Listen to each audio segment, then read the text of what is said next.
what do we have here?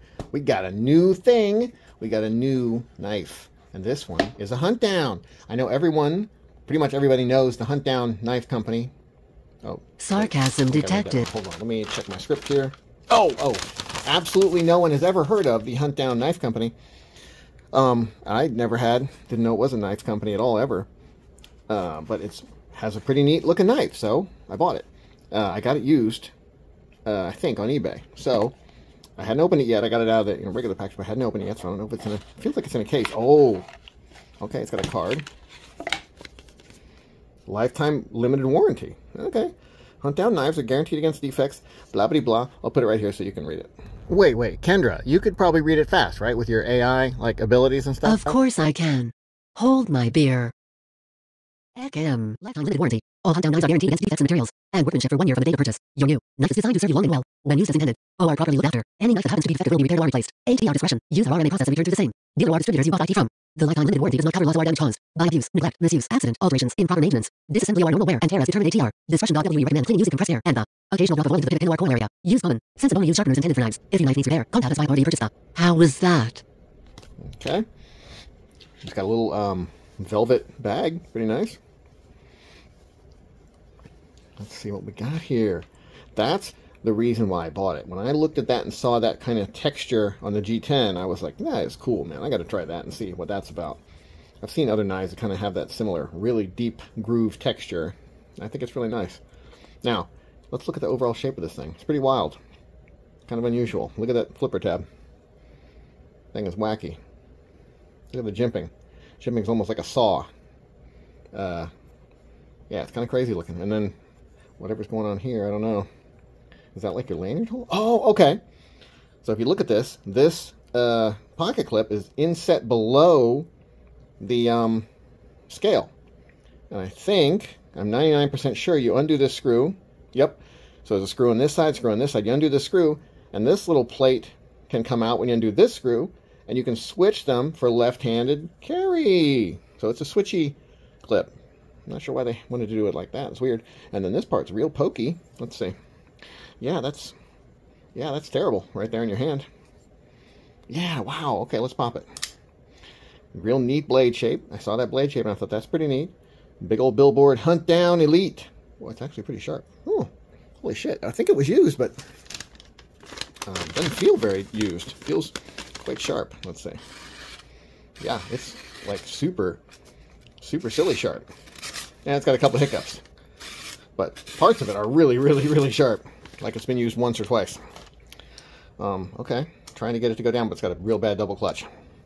But you can kind of drop it past the double clutch. Let's get this box out of the way. It's not helping anything, is it? Seeing this box there.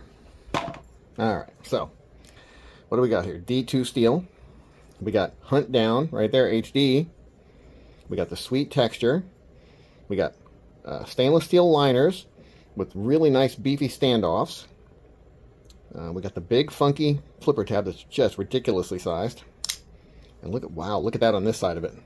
It's got a big deep choil that's kind of ridiculous. Almost like a custom, like some older custom knives kind of had that crazy deep choil with some kind of big weird flipper tab. The grind on the blade reminds me of a Tucson that, you know what, let's just look at it. It reminds me of a Tucson. The Tucson. You're going to get a quick preview of it. This is one of those so nice I bought it twice knives. The Tucson TS45. Well, look at that. Pretty similar blade. This one has that real nice swedge, or not swedge, fuller on top though. So, it's kind of interesting.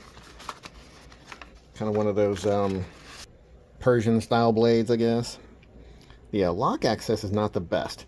In part because this part of the scale is so fat right here. This needs to be cut down. It needs like a little inset groove right here so you can reach the lock. Pretty smooth.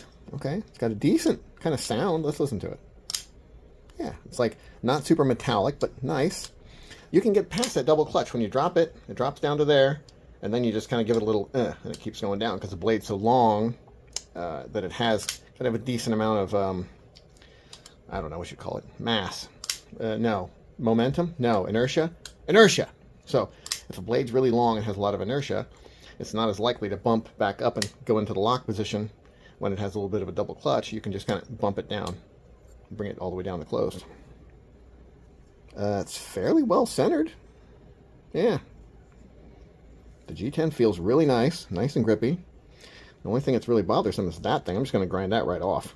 You can, I mean, it can keep itself as a little placeholder, I guess. Then you could switch it over with the thing. I don't even know if it's even necessary, really. You can probably just get rid of it, I think. Maybe not. Maybe you have to leave it there to hold up that screw. So I'll probably just grind that part off. Boy, that is the deepest of deep carry. You know, it's a deep carry pocket clip when it's actually out past the rest of your knife, other than that little goofy tab. Boy, that ugly bill could go too. Cut that thing off. Let's see, how is it in the pocket? It's actually not bad. Pretty strong, but not bad. Pretty strong clip. What an interesting knife. Like I said, pretty sharp. Looks like it already had some oil on it. That's nice. It says M322. It's definitely not M390. It says D2 right on it. That's kind of interesting. Look, the plunge grind goes all the way across over to the flipper tab. So you got plunge grind going through this cutaway choil cutaway onto the flipper tab. Kind of weird. Definitely a weird look. You definitely can't put your finger up there. There's nothing to hold on to there. You just slide up and get cut.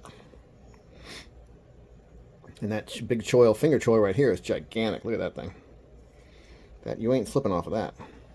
Almost feels like it's meant to be like a self-defense knife. It's like a weapon. Feels very weapony. But I mean, you know, it's a good slicer, I think. It's sharp as shit. It just feels really grabby sharp. Like if I ran my finger this way and put any pressure, I'm getting cut. It is a sharp little bitch.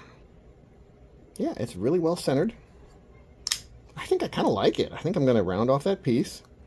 And I think it's just going to be one of my little cool G10 knives that I like. I think it's really cool.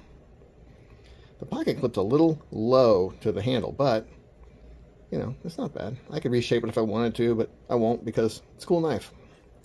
Got some jimping right built into the liners right there. How's the lockup? Lockup's a tad early, but not bad, really. I would say it's, I don't know, what is that? 18%? Not bad.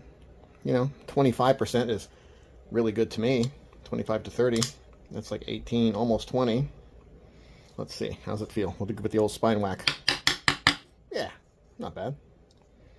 It's nice and pointy like I like them. I like piercing knives, man. Now that's a thin tip that's kind of unsupported. So if you drop that bitch, it's going to chip or bend, one of the two. Boy, that's kind of nice. Kind of has a nice pink feel when it goes in. The flipper tab is just so big that it's one of those ones that you cannot mess up. Like, if you put your finger on it and press on it, it's opening. I mean, you can fail it if you go slow, probably. Well, boy, it's actually hard to fail. There's so much leverage, yeah. It does double clutch, though. It will double clutch if you're not careful. So, basically, all I'm going to do is grind off that piece right there. Polish up whatever's left. Call it a day, I think.